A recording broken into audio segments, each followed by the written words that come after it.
The analyst community has been pretty enthusiastic about HDR in particular, because it has such a vivid impact, immediate impact, even more so than some of them have noted than 4K. At what pace, at what point do you expect to see the market penetration reach a critical mass? Do you have a sense? Are we 2 or 3 years away from this? Is it more? Is it less? Where do you sort of see the sweet spot of broadcasters needing to be ready to serve a market that is primed for 4K UHD, HDR, high frame rate delivery of... It's started its ramp up. The reality is, if you have customers who receive a TV or get a TV that's this new high dynamic range thing, you have to be able to support that experience. Otherwise the customer will think something's wrong with the TV or something's wrong with the content they're receiving. So you have to worry about how do you balance it out for the few, while of course still paying attention to the many. So this kind of a transition problem becomes equally as important as the content.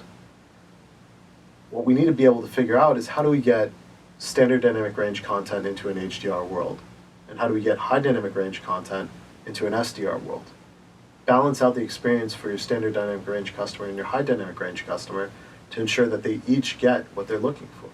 And that you think is the path to the most rapid adoption of the newer technology. Of course, if you can create that balance and create that distribution in an efficient manner, that helps the economics of it and helps to make sure that it's meaningful to the end consumer, and that the end consumer can have a brand new TV in their living room and move that old TV into the bedroom and be able to take advantage of it, and be able to take advantage of both spaces equally. That's the only way to really move the ecosystem forward. So closing thoughts and final comments. What can the industry begin to do to embrace these technologies in a rapid but rational fashion? It's very important to pay attention to that kind of transition phase. How do you deal with the gap that exists between content that needs to be in high dynamic range and the absolute amount of content that we have in standard dynamic range? How do you get the industry to start to move to high dynamic range? How do you get the consumer to start to benefit from it?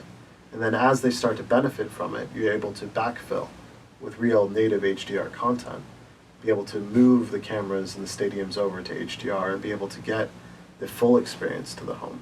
Outstanding. Josh, thanks so much for taking the time to chat. Thank you very much. I appreciate it. And we go back to you.